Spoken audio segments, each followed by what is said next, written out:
got a cortisol buildup all around my waist worrying about this speech tonight. I was like 50 pounds lighter about a month ago.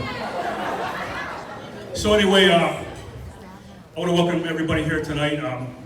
If you don't know me, I'm Mia's dad, Dorian. I took the night off from destroying the Eastern Seaboard and coming in for the wedding tonight.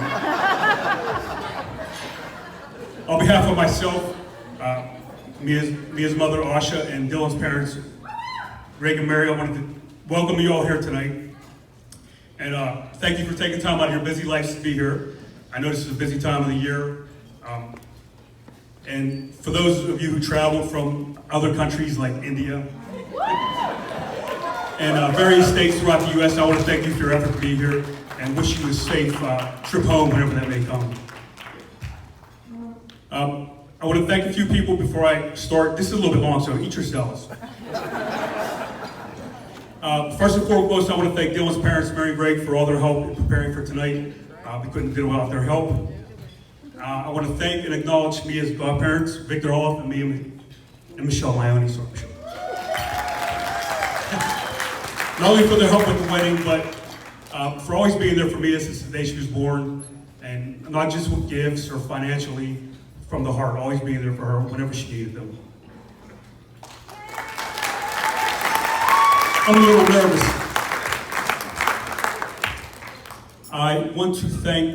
I have to thank Victor's wife, Michelle, and his two daughters, Mindy and Maria, for all their help. They did a lot of things behind the scenes for Asha, and whatever she asked, they were there without a doubt. The answer was always yes, and I want to thank them for their help tonight.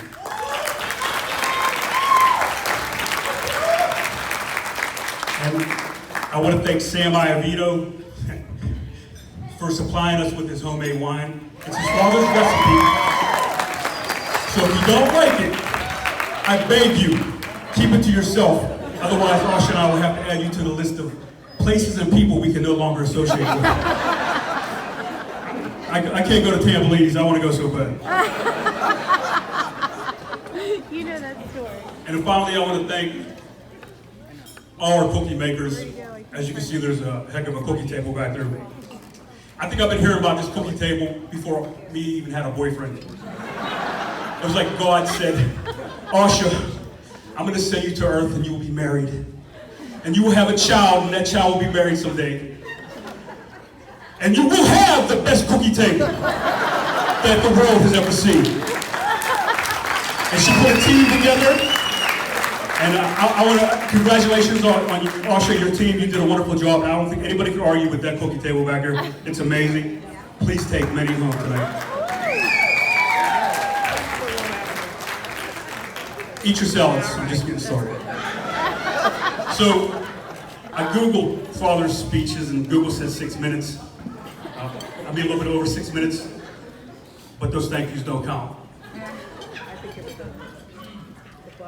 Me and Dylan got engaged almost a year and a half ago, and one of the things I said during their engagement was how fast the time has seemed to come. And a year and a half later, I still say that. It seems like no time has passed since I was recruited in the Pittsburgh Police Academy.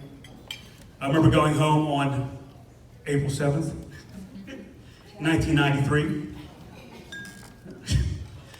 And my intentions was to study that night, and early into the night, Asha comes up to me and she goes, I think I'm in labor. And I'm like, me being the Lamaze expert I was at the time, I was like, nah, I think it's Braxton Hicks. Just take a shower and you'll be all right. And she listened. Oh, the good days. A little while later, my beautiful, elegant, dainty, angelic wife came up to me and she said, hey, a-hole, I'm in labor, let's go. So I'm like, it's go time. I get Asha, I get her bag, I load her up into the Beretta GTU. That ain't your daddy's Beretta, folks. I get her a brand new car seat from Service Merchandise. I convey her to Forest Regional Hospital. I get her to the hospital. I get her in the room, the monitor's hooked up, baby's good, Asha's good. My mother-in-law gets here, and I excuse myself to go get a drink of water.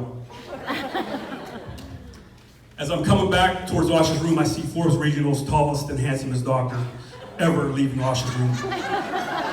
For some reason, Osha always has good-looking doctors. I don't know what it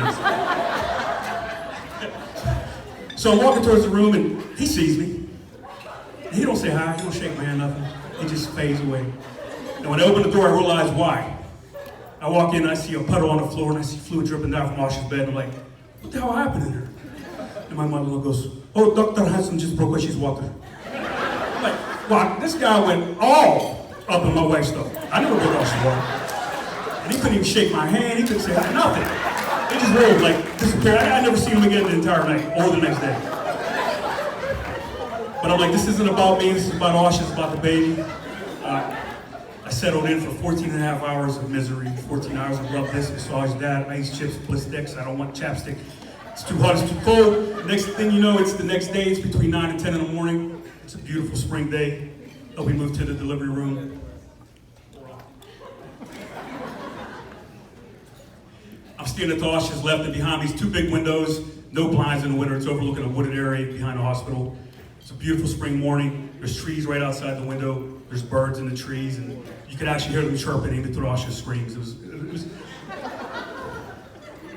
And it was like this beam of sunlight shining through the window right onto Osha's bed, and I started thinking to myself, wow, I mean, did God take care of us for this special day?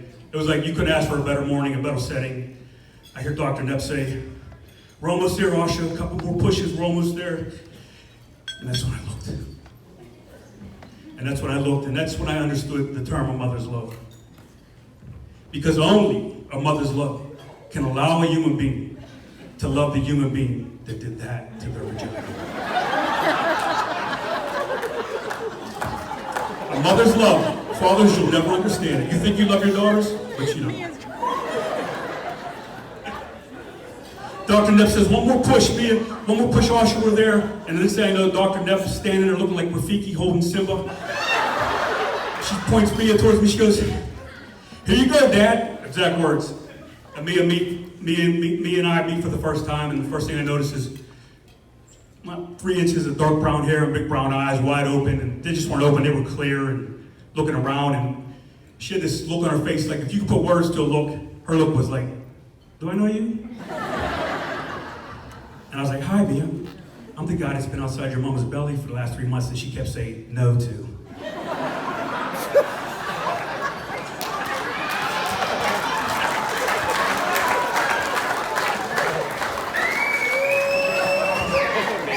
So, on that morning, our lives were changed wherever. God blessed us with this beautiful baby. She went home, and we go through all the trials and tribulations that all new parents go through. Very early in Mia's life, it was obvious that God equipped her with cruise control and set her to 55, and she just cruised through life. Through Mia, we got to meet lots of parents through sports and through school and other scholastic programs, and everybody liked Mia, and we'd often run into people, and Osha would always know them, and I would pretend like I knew them. I'm bad with names, sorry folks. I know the Gustines, I know the good people, come on. And I remember one time Osha was talking to this lady, and Mia's this and Mia's that, we love Mia and this and that. And then she turned to me and she says, oh, Dad, I feel so sorry for you. Which is a roundabout way of saying, your daughter's beautiful and I'm sure the boys are circling the ship. And my response to her was, it was like, without thought, it was there, and I said, nah, she's a father's dream. And the lady said, what do you mean she's a father's dream? I said, Mia has morals and character, and I have no worries of her ever doing anything to make me feel like poor old dad. And today, Mia, on your wedding night, I want to thank you, unless Mara, Maddie, or Katie have something in the contrary to tell me. Girls, anything? Thank you, Mia, for living up to that. Sorry, I didn't even deal with it. So, about 10 years ago, Mia tells her mother, I met a boy and he wants to meet you. He wants to meet us. Check mark right there. Osha's mother had to hire a PI to bring me in for questioning. So of course Osha just can't meet somebody. She has to go to Penn Max, spend $150, go to Mount Baker, spend $150, pull out all the serving platters, put a nice display. I can't remember the day or the time, but eventually Mia brought this young man to her house, and I remember he walked in, and the first thing I noticed is like, look at the posture on this kid. Neck 90 degrees. Chin up, shoulders back, chest out, and a set of eyelashes and eyebrows that women would pay top dollar for.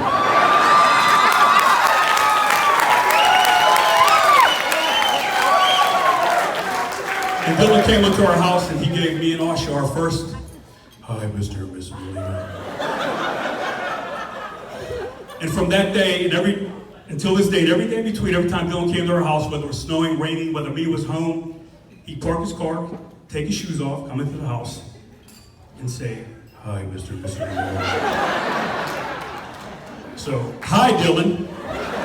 It's needless to say, we like Dylan, and we consider Dylan a part of our family way before tonight.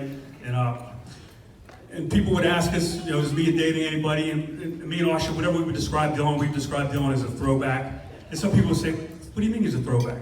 A throwback to a time where it was common for a young man to love and respect his parents, where it was common for a young man to respect elders, whether he knew them or not, where it was common for a young man to act like a man, and where it was common for a young man to love and cherish his girl. And those are all virtues that me and Asha dig, if you know me and Asha. So Dylan, today, on September 6th, 2019, I want to symbolically pass the torch from me to you, titling you as the most significant man in Mia's life from this day forward.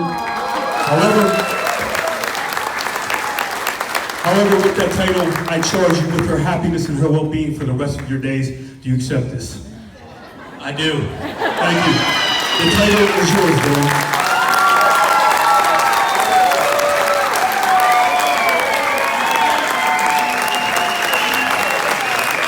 Almost done first.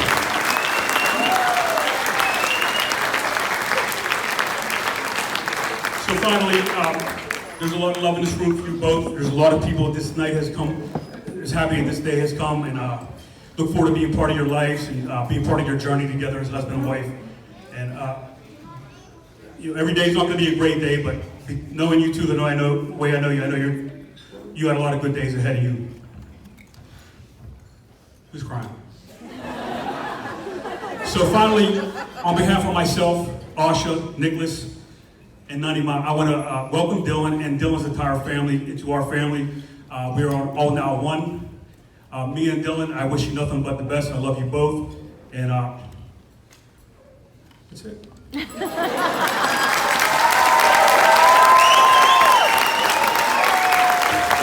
give it up for Father of the Bride, Gloria!